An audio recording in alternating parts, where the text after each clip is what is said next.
राधे राधे, हरे कृष्ण। आप सभी श्रोताओं को मौनी अमावस्या की हार्दिक शुभकामनाएं। माघ की अमावस्या, जिसे मौनी अमावस्या कहते हैं, यह योग पर आधारित महाव्रत है। सामान्य मान्यताओं के अनुसार इस दिन पवित्र संगम में देवी देवताओं का वास होता है, इसीलिए इस दिन गंगा का स्नान विशेष महत्व बताया जाता है। शास्त्रों में इस मास को भी कार्तिक मास के समान ही पुण्य मास कहा गया है। गंगा तट पर इसी कारण भक्तजन एक मास तक कुटी बनाकर गंगा स्नान और ध्यान करते हैं और मौनी अमावस्या के शुभ अवसर पर मौन रखकर व्रत, स्नान, ध्यान, पूजा पाठ, तर्पण आदि कार्य किए जाते हैं। इस बार अमावस्या पर संयोग रविवार के दिन पड़ रहा है और रविवार का दिन सृष्टि के प्राणदाता भगवान सूर्यदेव की पूजा को समर्पित है। अगर रविवार के दिन अमावस्या तिथि पड़ जाए तो यह बहुत ही शुभ और मंगलकारी मानी जाती है। आइए हम सभी सच्ची श्रद्धा और विश्वास के साथ मौनी अमावस्या के दिन सुनी जाने वाली कथाएं, क्योंकि रविवार के दिन पीपल के वृक्ष की पूजा निषेध मानी जाती है, तो पहले हम इसी से संबंधित कथा का श्रवण करेंगे। हमारे सनातन धर्म में बहुत सारे पेड़ पौधे ऐसे हैं जिन्हें अत्यंत पूजनीय माना गया है।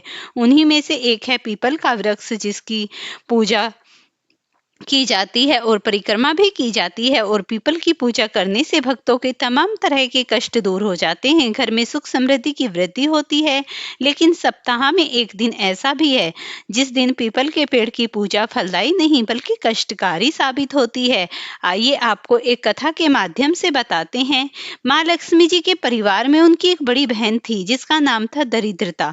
एक बार उन दोनों बहनों के पास रहने को कोई निश्चित स्थान नहीं था, इसीलिए माता लक्ष्मी उनकी बड़ी बहन दरिद्रता श्री विष्णु भगवान के पास गई और उनसे बोली, हे जगत के पालनहार, कृपया हमें रहने का स्थान दीजिए। तब विष्णु भगवान ने उन्हें पीपल का वरदान प्राप्त कराया। जो व्यक्ति शनिवार को पीपल की पूजा करेगा उसके घर में ऐश्वर्य कभी नष्ट नहीं होगा। इसीलिए श्री विष्णु भगवान ने कहा है कि आप दोनों ही पीपल के वृक्ष पर वास करो।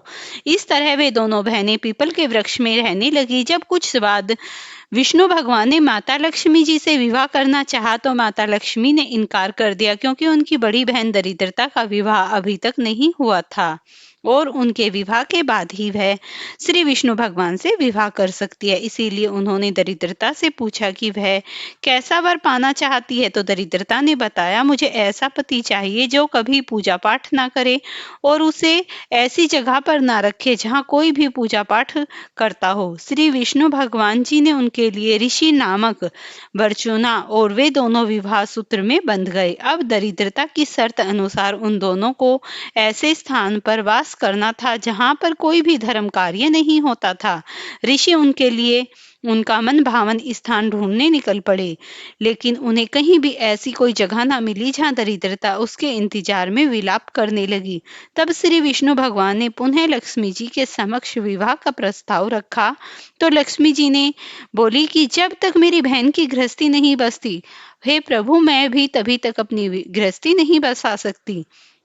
धरती पर ऐसा कोई ही स्थान नहीं जहाँ कोई धार्मिक कार्य न होता हो। तब उन्होंने अपनी निवास स्थान पीपल को रविवार के लिए दरिद्रता और उसके पति को दे दिया। इसीलिए हर रविवार को पीपल के नीचे देवी देवताओं का वास ना होकर दरिद्रता का वास होता है और उस दिन पीपल की पूजा वर्जित मानी जाती है। पीपल को श्री विष्णु भगवान से वरदान प्राप्त है कि जो व्यक्ति शनिवार को पीपल की पूजा करेगा उस पर माँ लक्ष्मी जी की अपार कृपा बनी रहेगी और ऐश्वर्य कभी नष्ट नहीं होगा। इसी लोक विश्वास के आधार पर लोग पीपल के वृक्ष को काटते तक से डरते हैं, लेकिन यह भी बताया गया है कि यदि पीपल के वृक्ष को काटना बहुत ज्यादा जरूरी हो तो उसे केवल रविवार को ही काटा जा सकता है। अब सुनिए पिपलाद मुनि की कथा। शमशान में जब महर्षि दधीच के मांसपिंड का दाह संस्कार हो रहा था, तब उनकी पत्नी अपने पति का वियोग सहन नहीं कर पाई और पास ही में स्थित विशाल पीपल वृक्ष को कोटर में अपने 3 वर्ष के बालक को रखकर स्वयं चिता में बैठकर सती हो गई। इस तरह महर्षि दधीची और उनकी पत्नी का बलिदान हो गया। लेकिन पीपल की कोटर में रखा बालक भूख प्यास से तड़प तड़प कर चिल्लाने लगा। जब कोई वस्तु नहीं मिली तो कोटर ने गिरे पीपल के पत्तों को खाकर बड़ा होने लगा। समय बीतने पर पीपल के पत्ते और फलों को खाकर बालक का जीवन किसी प्रकार सुरक्षित रहा।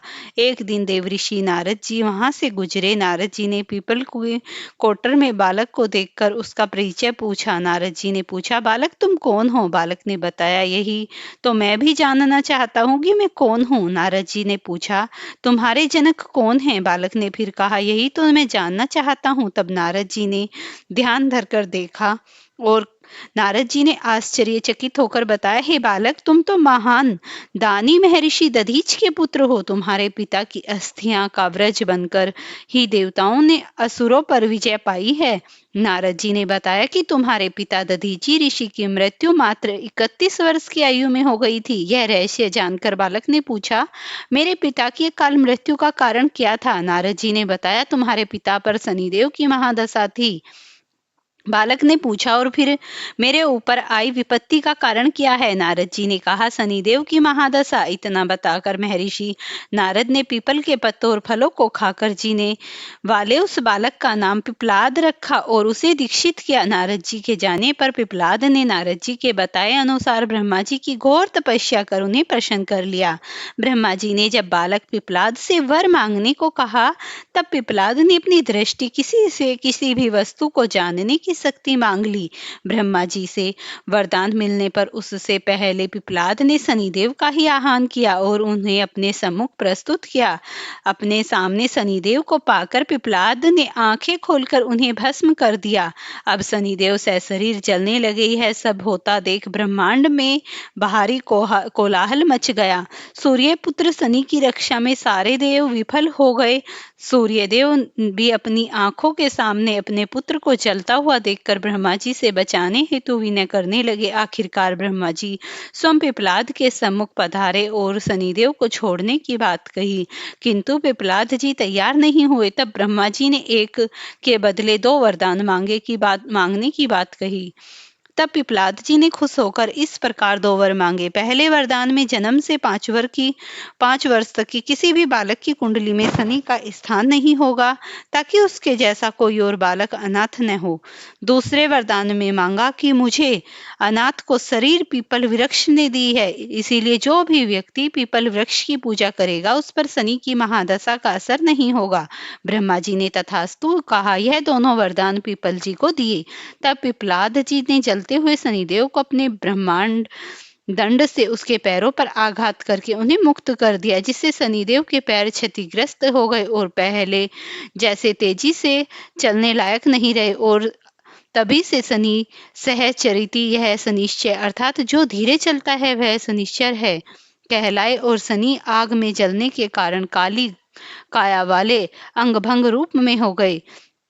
संपत्ति शनि की काली मूर्तियों और पीपल वृक्ष की पूजा का यही धार्मिक कारण है। आगे चलकर पिपलाद मुनि ने पर्शन उपनिषद की रचना की, जो आज भी ज्ञान का मूल भंडार है। यह भी पिपलाद मुनि की कथा। स्कंद पुराण के अनुसार प्राचीन काल में नर्मदा नदी पर शुभवर्त नामक एक ब्राह्मण निवास किया करते थे। उन्हें सभी वेद शास्त्रों का बहुत अच्छा ज्ञान प्राप्त था, लेकिन उनका मन हमेशा धन इकट्ठा करने की तरफ ही रहता था। इस तरह से उन्होंने अपने जीवन में बहुत सारा धन इकट्ठा कर लिया, और जब समय आने पर वह बूढ़े हुए तो उन्हें कई प्रकार के रोगों ने घेर लिया। तब उन्हें इस बात का ज्ञान हुआ कि उन्होंने तो अपना पूरा जीवन सिर्फ धन कमाने में निकाल दिया। जब उन्हें परलोक सुधारने की बात कही गई तो अचानक उन्हें एक श्लोक याद आया, जिसमें माघी महीने में स्नान करने की विशेषता के बारे में बताया गया। फिर उन्होंने माघ महीने का संकल्प लिया और माघे निगमन सशीले सुशीते विमुख पापे स्त्री दिवंगम पयप्ति, इस श्लोक के आधार पर वे नर्मदा जी में स्नान करने लगे। 9 दिनों तक उन्होंने जल स्नान किया और फिर 10वें दिन स्नान के बाद उन्होंने शरीर त्याग दिया। ब्राह्मण शुद्ध व्रत के भले ही पूरा जीवन धन कमाने के अलावा कोई और अच्छा कर्म न किया था, लेकिन माघ महीने में स्नान करने के पश्चात उन्हें सभी पाप धुल गए और उनका मन निर्मल हो गया, जिससे उन्हें मरने के बाद स्वर्गलोक की प्राप्ति हुई। इस तरह से माघ मास में जो भी अंतिम क्षणों में कल्याण चाहता है। पुराने समय की बात, एक छोटे से गांव में एक एक श्रद्धालु व्यक्ति हरिहर अपनी पत्नी सुमति और 2 बच्चों के साथ रहता था। हरिहर निर्धन था, परंतु हृदय में भक्ति और पितरों के प्रति अटूट श्रद्धा थी। वह हर वर्ष पूरे श्रद्धा से अपने पितरों की तृप्ति के लिए विधि पूर्वक तर्पण का हवन करता, लेकिन उसके जीवन में अभाव था। न तो पर्याप्त धन था और न ही परिवार में कोई सुख शांति। एक रात हरिहर को स्वप्न आया। उसने देखा कि उसके पितर एक उज्जवल प्रकाश के रूप में सामने प्रकट हुए।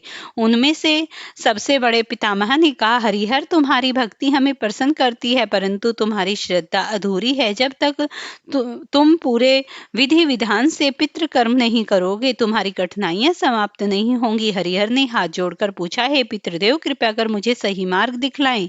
मैं आपके आशीर्वाद से अपने परिवार का कल्याण चाहता हूँ। तब पितामह ने कहा, तुम्हें गाय जी की यात्रा करनी होगी और वहां गया जी जाकर पिंडदान करना होगा, वहीं तुम्हारी साधना पूर्ण होगी। इसके अलावा हम अमावस्या के दिन अपने घर के मुख्य द्वार पर दक्षिण दिशा की ओर मुख करके हमारा स्मरण करके तुम्हें दीप जलाना होगा। ऐसा कहकर पितृ अंतर्धान हो गए। अगली सुबह हरिहर ने अपने सामने के बारे में सपने की सारी बातें अपनी पत्नी सुमति को बताई। निर्धनता होने के बावजूद भी दोनों ने गया जी जाने का निश्चय किया। रास्ता लंबा और कठिन था, खाने के लिए भोजन नहीं था, ठहरने का कोई ठिकाना नहीं।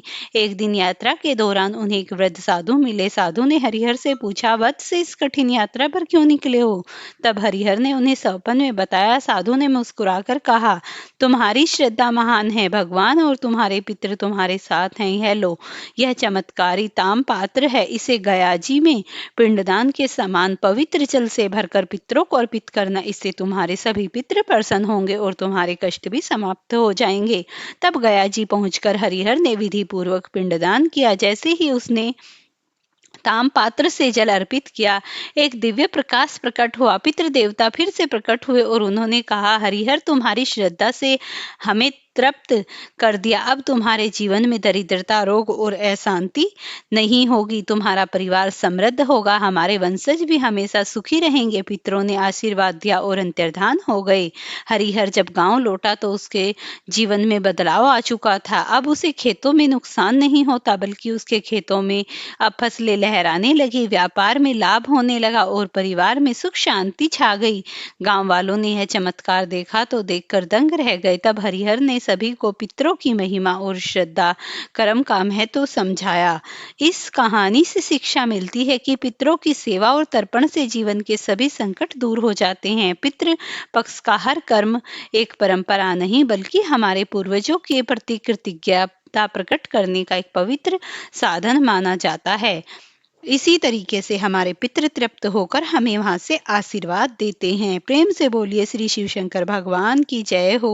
प्रिय भक्तों, अगर आपको ये कथाएं पसंद आती हैं तो इन्हें लाइक और शेयर करें।